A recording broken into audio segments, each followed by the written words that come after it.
හරි වැඩි. කවුද මේ පැත්තට එනවා? ඩීංකා. මේ දොර ඇති විදියා ඔයා බොරුවට මහන්සි වෙන්නේ. මේ කල්ලේ මොකක්ද දන්නේ වෙන්නේ? විහිළුවක් නෙවෙයි. ඔතනින් එළියට එන්න. මං එනවා.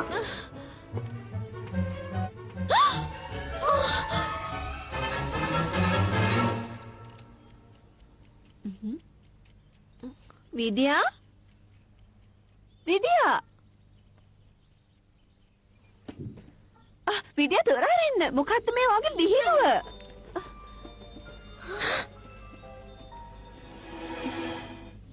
මම මොකද මේ කළේ? එයා ඉවරයි. විදියා? ඔය ඇති දැන් විහිළුව නවත්තන්න.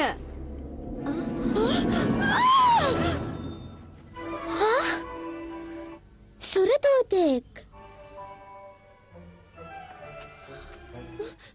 මෙයා ඇත්තම සුරදූතෙක්.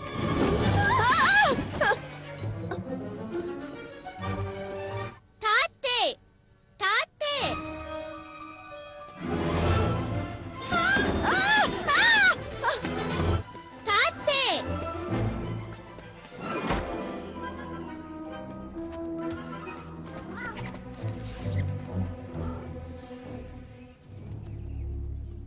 තාත්තේ තාත්තේ තාත්තා ඇයි ලිසි?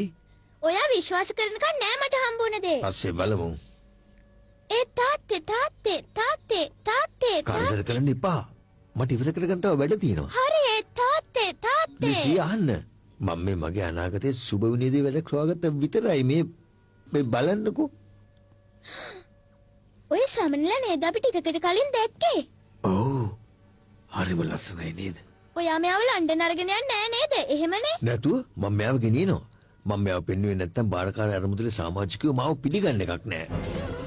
අනික මේ වගේ සුවිශේෂී විද්‍යාත්මක සොයාගැනීමක් කළාම ඒකෙන් මගේ නම ලෝක පුරාම ප්‍රසිද්ධ වෙනවා. ඒක මට ලොකු වාසියක්. මම දන්නවා ඒක මේ සමනලයට නම් අසුභාරංචියක් තමයි. ඒතෙදි වෙන කරන්න දෙයක් නෑ. හරි. මට මොකද පෙන්වන්නේ?